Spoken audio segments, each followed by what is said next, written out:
ओम भूर्भुवस्वः तत्सवितुर्वरेण्यं भर्गो देवस्य धीमहि धियो यो नः प्रचोदयात्। गायत्री मंत्र के बारे में जितना भी व्याख्या करें उतना कम है, क्योंकि गायत्री मंत्र की महिमा चारों वेदों में वर्णित है, 18 पुराण में वर्णित है।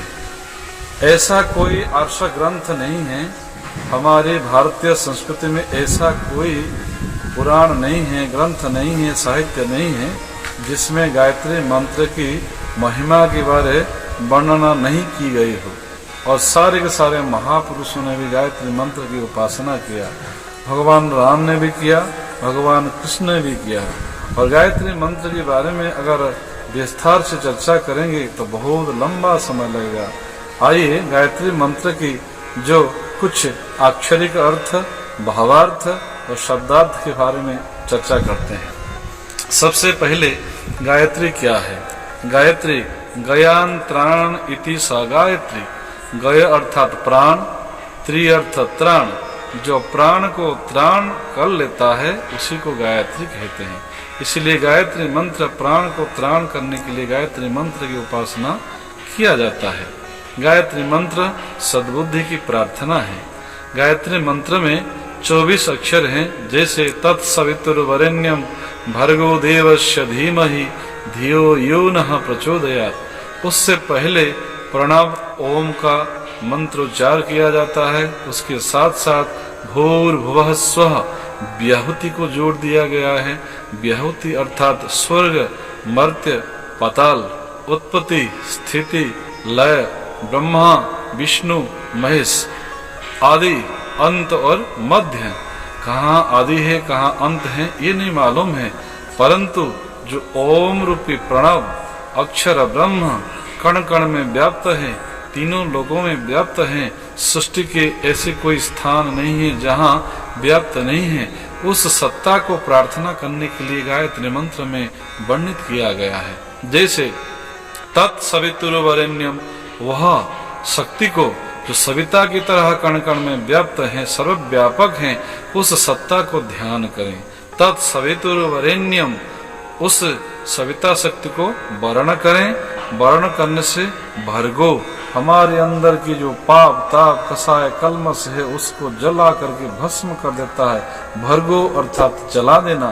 भर्गो देवस्य, वही देव स्वरूप परमात्मा को हम अंतःकरण में धारण करें। वह परमात्मा हमारी बुद्धि को सत मार्ग में प्रेरित करेंगे। गायत्री मंत्र का यही अर्थ है कि परमात्मा को, जो सर्वव्यापक सत्ता को, ईश्वर को हम प्रार्थना करते हैं, हे परमात्मा, हे ईश्वर, हे सर्वव्यापक, हमारे बुद्धि को सन्मार्ग में प्रेरित करिए, जिससे हमारा इहलोक और परलोक कल्याणकारी होगा। यह गायत्री मंत्र का साधारण अर्थ है। विस्तार रूप से चर्चा किया जाए तो सारे पुराण में विस्तार रूप से वर्णित है। फिर भी हम निवेदन करेंगे, अगर हमें सद्बुद्धि चाहिए तो गायत्री मंत्र की उपासना नियमित करना चाहिए, जितना संभव हो। गायत्री मंत्र के लिए कोई रेस्ट्रिक्शन नहीं है।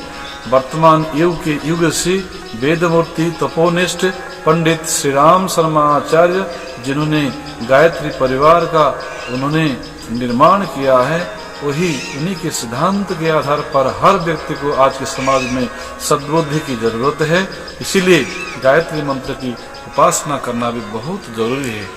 इसीलिए सबसे हम निवेदन भी करेंगे, सद्बुद्धि अगर चाहिए तो निश्चित रूप से आइए हम सभी गायत्री मंत्र से जुड़े, गायत्री मंत्र की नियमित उपासना करें। जितनी संभव हो, चाहे लंबा समय ना हो सके तो कम से कम 5 बार 10 बार निश्चित रूप से नियमित स्नान करने के बाद पूजा के स्थान पर हाथ जोड़ करके भी उपासना कर सकते हैं।